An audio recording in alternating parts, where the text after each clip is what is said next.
A Polícia Civil desarticula um grupo criminoso especializado no roubo de carga em Goiás e no Distrito Federal.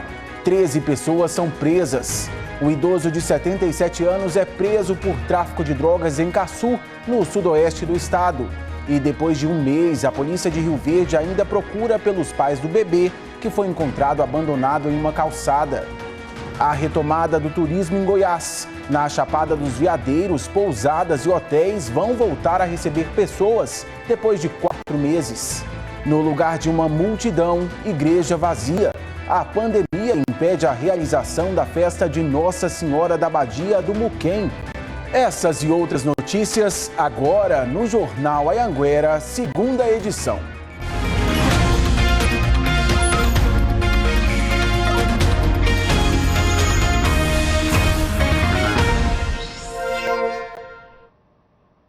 Sete e 9, muito boa noite para você, seja bem-vindo ao nosso Jornal Anhanguera.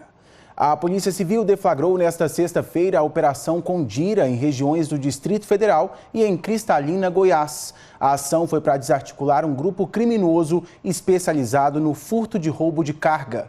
O Marcos Moreira tem as informações ao vivo para a gente. Boa noite, Marcos.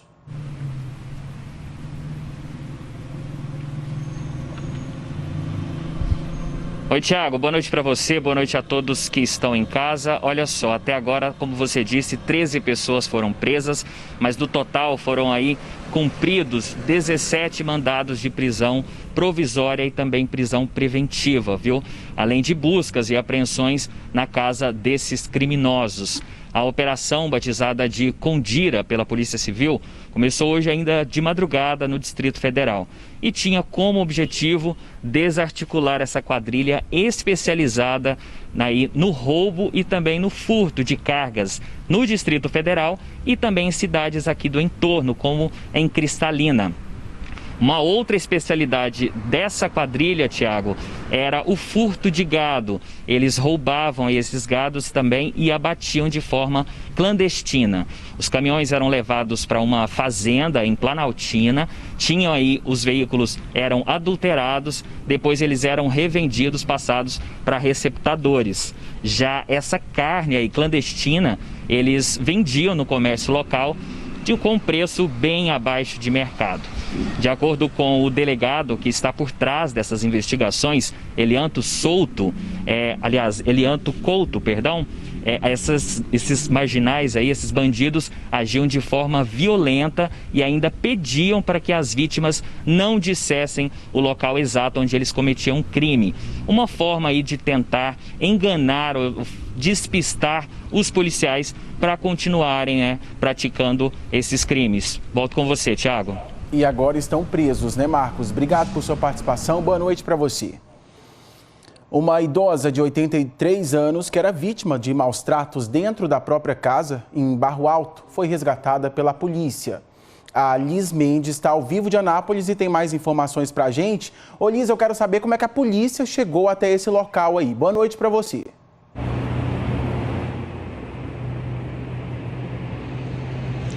Boa noite, Thiago. Situação revoltante, viu? A polícia chegou até esse local graças à denúncia de outros parentes dessa idosa que disseram que há cerca de um ano um sobrinho da idosa assumiu a responsabilidade de cuidar dela, mas que teria colocado ela num galpão nos fundos da casa da própria idosa. Então, quando a polícia chegou até esse local, confirmou a denúncia.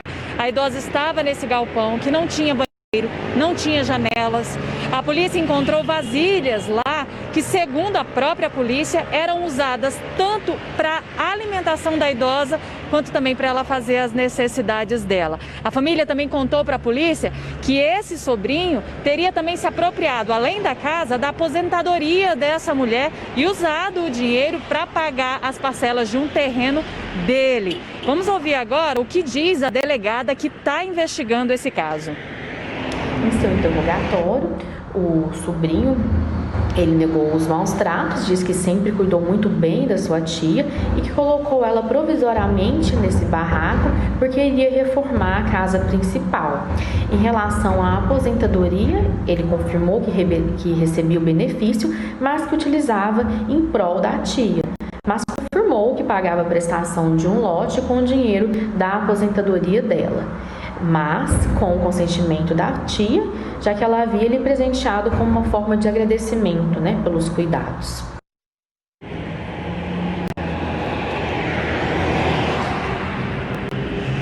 Pois é, Tiago, ele é investigado por crimes de maus tratos e também apropriação de bens de pessoa idosa e, se condenado, ele pode pegar até 5 anos de prisão.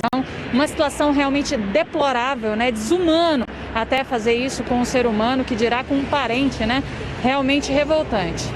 Ô Liz, eu fiquei pensando no sofrimento dessa idosa. Triste demais. Obrigado por sua participação, bom trabalho para você aí em Anápolis. E neste sábado completa um mês que um bebê recém-nascido foi encontrado abandonado numa calçada em Rio Verde, lá no sudoeste do estado. Mas até hoje a polícia não conseguiu localizar os pais da criança. A polícia ainda não tem pistas dos responsáveis pela criança. Depois de 30 dias que o bebê foi abandonado em um bairro de Rio Verde, nenhuma denúncia ou informação do paradeiro da mãe ou do pai da criança foi repassada e que pudesse ajudar na identificação. A Polícia Civil continua as investigações, em que pese várias diligências realizadas, ainda não foi constatado quem é a mãe dessa criança, bem como quem abandonou essa criança na porta da residência onde ela foi encontrada. Então, portanto, prossegue as investigações. A polícia também buscou registros dos hospitais da cidade, alguma pista que pudesse localizar a mãe da criança. O bebê, que agora tem 1 mês de vida, está saudável e sendo cuidado em um lar temporário. Segundo o Juizado da Infância e Juventude, o processo de adoção para essa família que está com a guarda da criança deve ser finalizado em até 90 dias. Durante o período que ela ficou internada, mais ou menos uns 5 dias, uma semana, como não se encontrou a família biológica, nós já buscamos no Cadastro Nacional de Adoção a família que estava em primeiro lugar para já devidamente cadastrada para adotar. E passamos então a guarda da criança para esta família, Então, portanto, a criança está com a família que já iniciou o processo de adoção. No dia 8 de julho, o bebê recém-nascido foi deixado na calçada dessa casa em Rio Verde.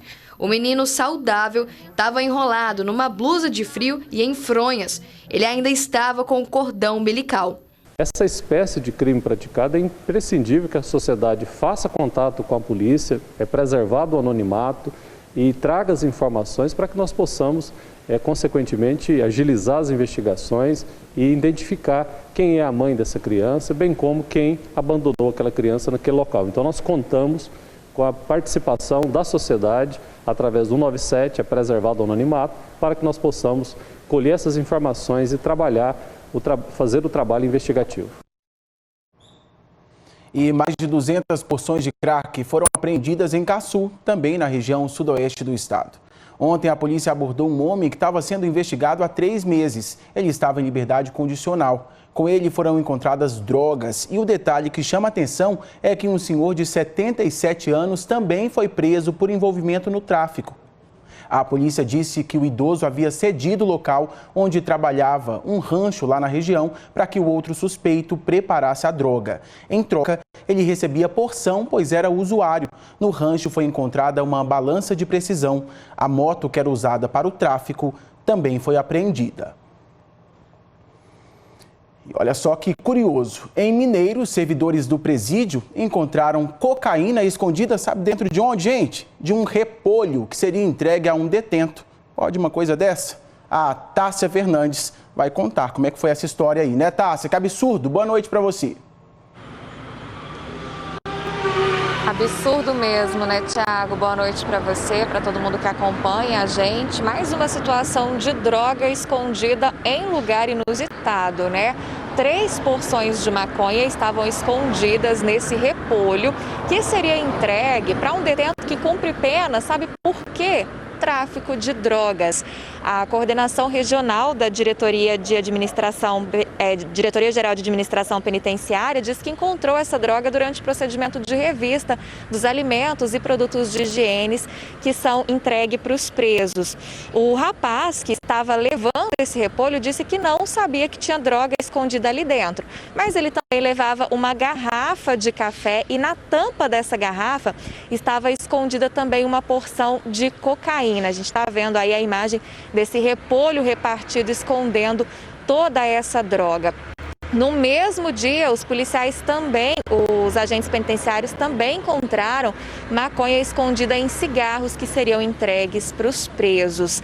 A Diretoria Geral de Administração Penitenciária diz que vai abrir um procedimento interno para averiguar aí toda essa situação. Uma grande porção de cocaína, inclusive, escondida aí dentro desse repolho, né, Tiago? Volto com você. Ô, Tassi, me ajuda a lembrar aí, porque Jataí tem um monte de apreensão inusitada, né? A gente já encontrou em tinta, a polícia já encontrou em tinta, onde mais? Carga que transportava ovos dentro de caixões, dentro de diversos alimentos, dentro de pasta de dente até também, que seria entregue para presos, né? Isso aqui em Jataí, também em Mineiros. A polícia considera aí a nossa região uma rota para o tráfico de drogas, né? E essas situações são muito inusitadas, até por isso os policiais e também os agentes penitenciários, né, estão sempre preparados para desconfiar de qualquer detalhe. É mole. Obrigado por sua participação, viu, Tássia? Boa noite para você, bom trabalho. Agora, atenção, você consumidor. Está precisando do PROCON para resolver algum tipo de problema? Em Tumbiara, para evitar aglomerações, o órgão de defesa do consumidor criou uma plataforma de agendamento online, tudo pela internet. Assim, você só vai até o órgão em horário marcado para atendimento individual. A dor de cabeça do Danilo começou depois que ele fez uma compra pela internet e o produto não chegou. Ele tentou negociar com a empresa o reembolso do valor pago, mas não deu certo. Entrei em contato com o lojista e ele me alegou o seguinte: olha, em virtude do período que a gente está vivendo de pandemia, a gente não consegue enviar porque a gente não está importando esse tipo de produto. Então eu venho desde o de março tentando resolver isso com ele, em conversas pelo WhatsApp. Tentei até entrar em contato com a plataforma de pagamento eletrônico para resolver essa situação. Para não ficar no prejuízo, o Danilo precisou recorrer ao PROCON de Tumbiara. Para garantir o atendimento, ele já usou a nova ferramenta de agendamento lançada pelo órgão de defesa do consumidor. Entrei nesse aplicativo, escolhi o dia que eu queria ser atendido, ele já me trouxe todos os horários disponíveis e eu ali em torno de mais ou menos 3 minutos eu fiz esse agendamento, de uma forma muito rápida e prática. O agendamento pode ser feito pelo computador ou direto no celular, basta entrar no link da plataforma. Em menos de 1 minuto consegue fazer o atendimento e chega aqui com um atendimento exclusivo para ela. Então não vai ter que pegar fila, não vai precisar aguardar, é chegar e ser atendido. O Danilo aguarda pela solução do caso dele. Não quero ficar no prejuízo. O representante do PROCON falou do link, deixa eu passar o endereço aí, a plataforma é procon.glideapp.io,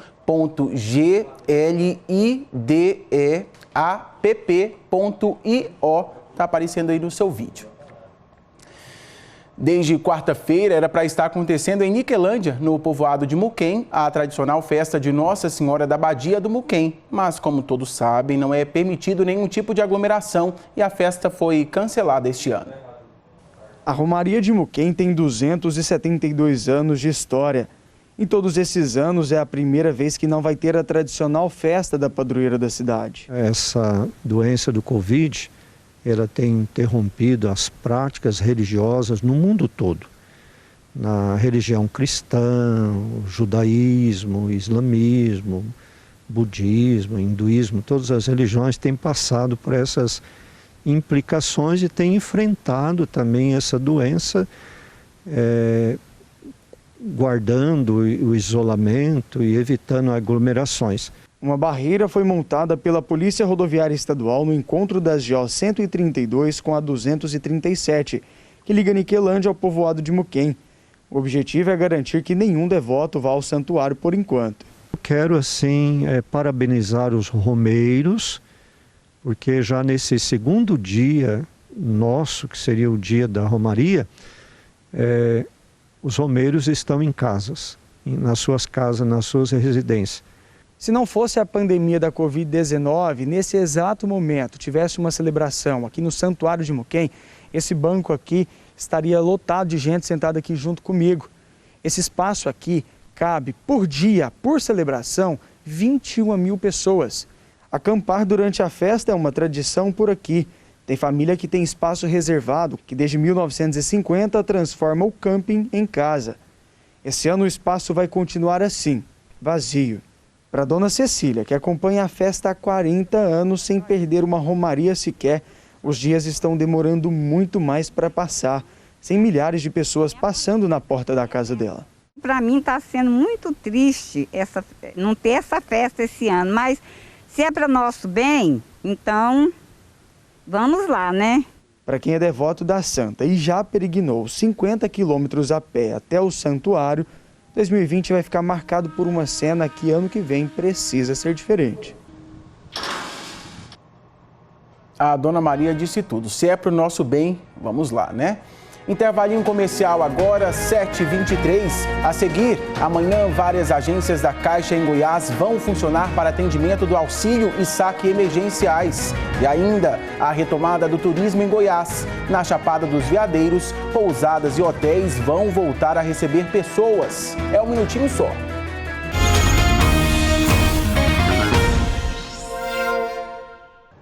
(7h26), já voltamos com o seu Jornal Anhanguera e agora eu te conto que hoje, no dia em que a Lei Maria da Penha completa 14 anos, nós vamos conhecer o projeto Laço Branco, que fica em Cidade Ocidental e ajuda mulheres que foram vítimas da violência doméstica.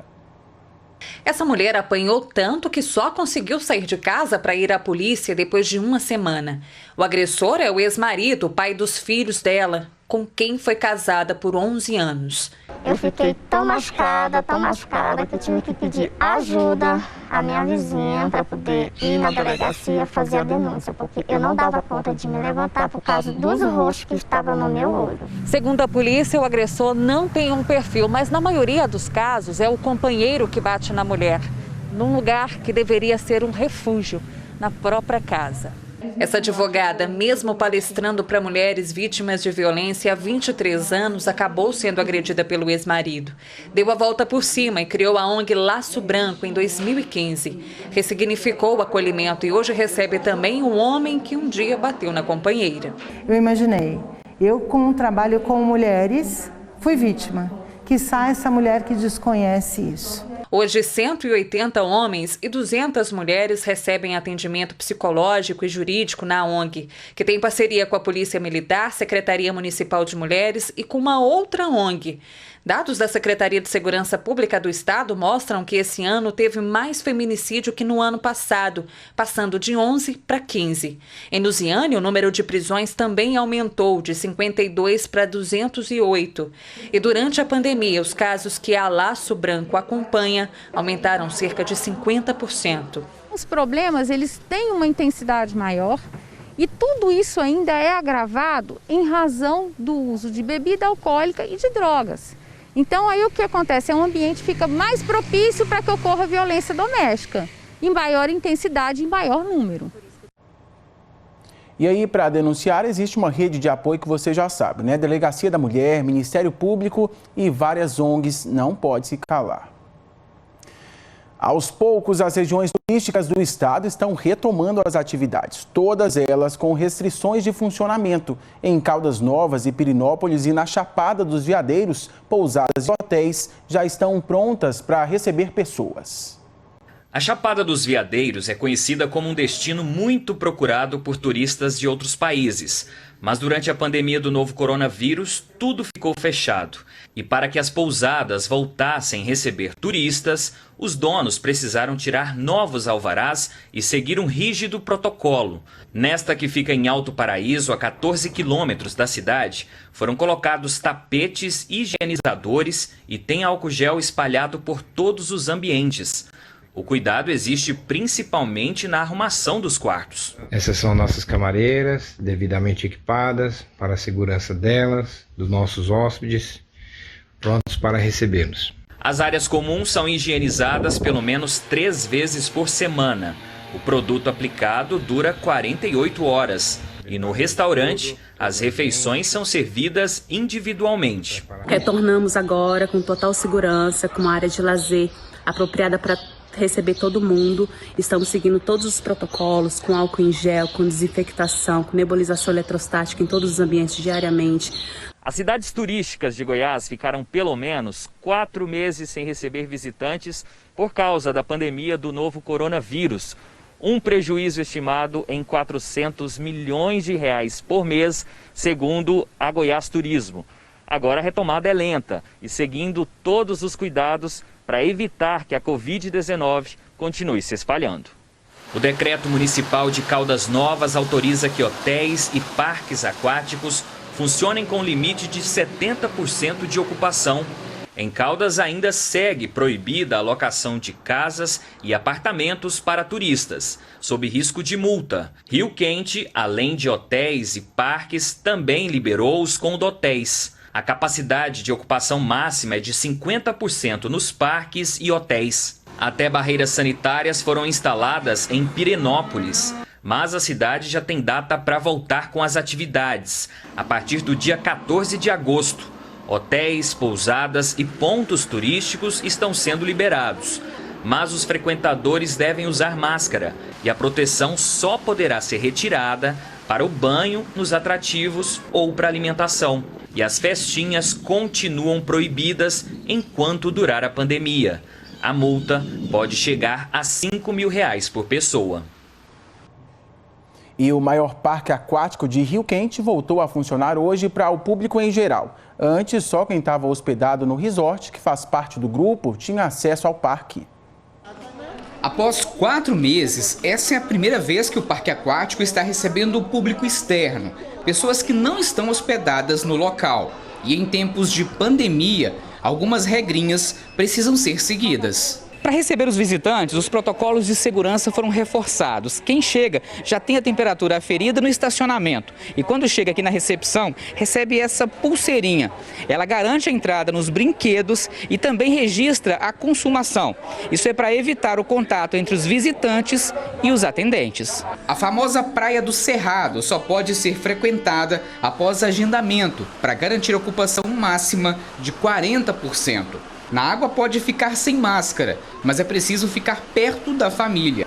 Essa turista de Brasília aprovou os cuidados para prevenir a Covid-19. São vários cuidados que eles estão tendo, tanto com relação a distanciamento, limitação do número de pessoas e o cuidado com orientação das crianças. Nos brinquedos, os cuidados são redobrados. Hipertensos. Mas a emoção continua a mesma.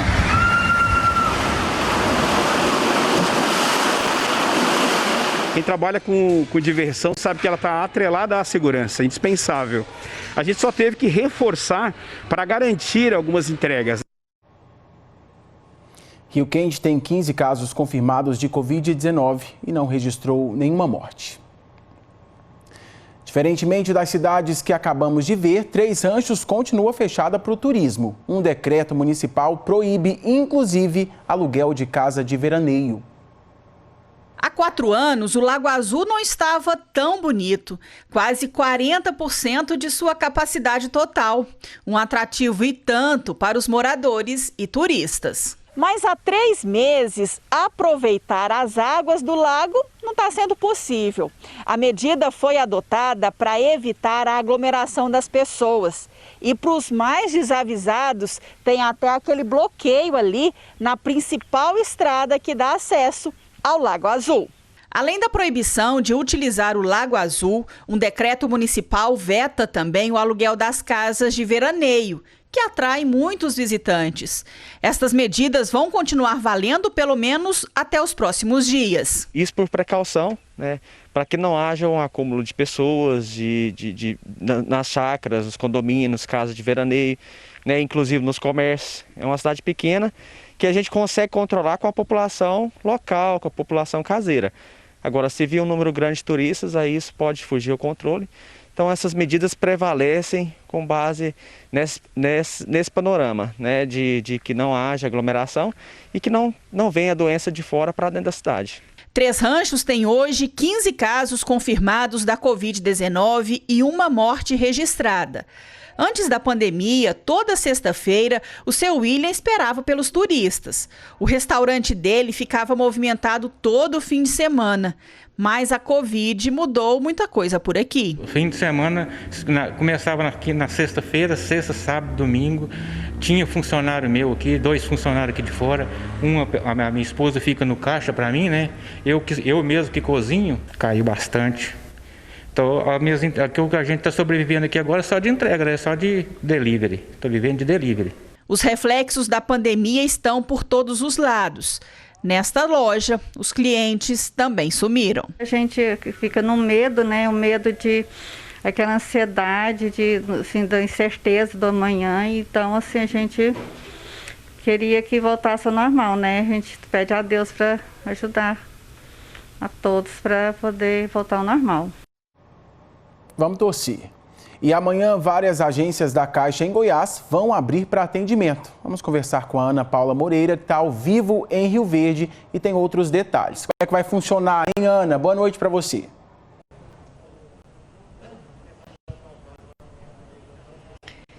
Oi, Thiago, boa noite para você, boa noite para todo mundo. As agências vão funcionar das 8 até ao meio-dia. Isso para os beneficiários que forem sacar o auxílio emergencial do governo e também aquele saque emergencial do FGTS. Para os nascidos em janeiro até abril, eles podem fazer o saque do auxílio emergencial. E para quem é nascido de janeiro até fevereiro, pode fazer o saque emergencial do FGTS, aquele de até R$ 1.045. Isso, então, seguindo o calendário feito pela Caixa para evitar aglomeração dentro das agências. Em todo Goiás serão 25 unidades que vão funcionar amanhã. E olha, não é preciso o pessoal madrugar na fila, chegar muito cedo, porque segundo a Caixa, todas as pessoas que chegarem das 8 até o meio-dia vão ser atendidas ao longo do dia. Aqui em Rio Verde vão funcionar 2 agências, essa que a gente está vendo aqui agora, que é na Rua Costa Gomes, no centro, e outra também na Avenida João Belo, que fica no bairro Jardim Goiás. Tiago. Recado dado, boa noite para você, Ana. Hora da nossa imagem do dia, e um cliente inusitado foi encontrado em uma papelaria no Jardim Santo Antônio, aqui em Goiânia. Essa é a nossa imagem do dia, então, um sagui. Ele foi capturado pelos bombeiros depois que o proprietário encontrou o animal em meio aos materiais escolares à venda. E aí, claro, ele foi solto sem ferimentos em uma reserva próxima à capital. Bonitinho demais. Com essa imagem a gente vai dando boa noite para você, marcando um novo encontro para segunda, hein? Vamos embora com imagens de Anápolis. Valeu pela semana. Tchau, pessoal.